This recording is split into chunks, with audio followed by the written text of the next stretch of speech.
যখন মানুষের সাথে তর্ক বিতর্ক বাক বিতণ্ডমূলক কথা হবে তখন আপনার কথা যেন প্রতিপক্ষের চেয়ে সুন্দর নরম হয়। খান কয়েক মিনিট ধারাবাহিক চলবে সদাচরণ, এক খেয়ালে চেয়ে থাকবেন। মুহাম্মদ সাল্লাল্লাহু আলাইহি সাল্লাম, আপনি মানুষের সাথে কথা বলার সময় প্রতিপক্ষ যা বলবে তার চেয়ে সুন্দর বলুন।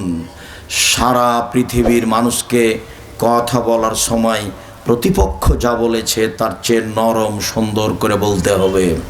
মুহাম্মদ সাল্লাল্লাহু আলাইহি সাল্লাম বলেন, আল্লাহ তাআলা বলেন, ওয়াজাদিলহুম বিল্লাতি হিয়া আহসান।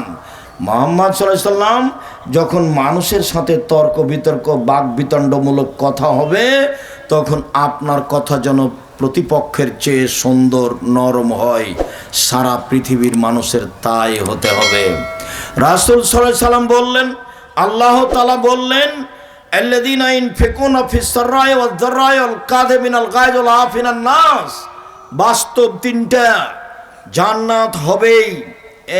এক, সচ্ছল অসচ্ছল অবস্থায় দান করতে হবে, জান্নাত হবেই। দুই, অল কাযিমিনাল গায়জ, রাগ দমন করতে হবে, বউকে মারতে হবে না, কারো বিরুদ্ধে মামলা করতে হবে না, খেপে যেতে হবে না। এই কে কথা বলে রে, তাকে দেখে নিব, এরকম কথা বলা হবে না, রাগ দমন করতে হবে, জান্নাত হবেই। তিন, অল আফিরানিন নাস, মাপ, ছাড়, শুধু ছাড়। দিন যত যাবে ছাড় কমে যাবে, কেউ কাউকে ছাড় দেবে না। সবাই বলবে এই তার থেকে আমি কি কম। এর নাম সদাচরণ নয়। এক, দান মানে সদাচরণ। দুই, রাগ দমানো মানে সদাচরণ। তিন, মাপ, মাপ।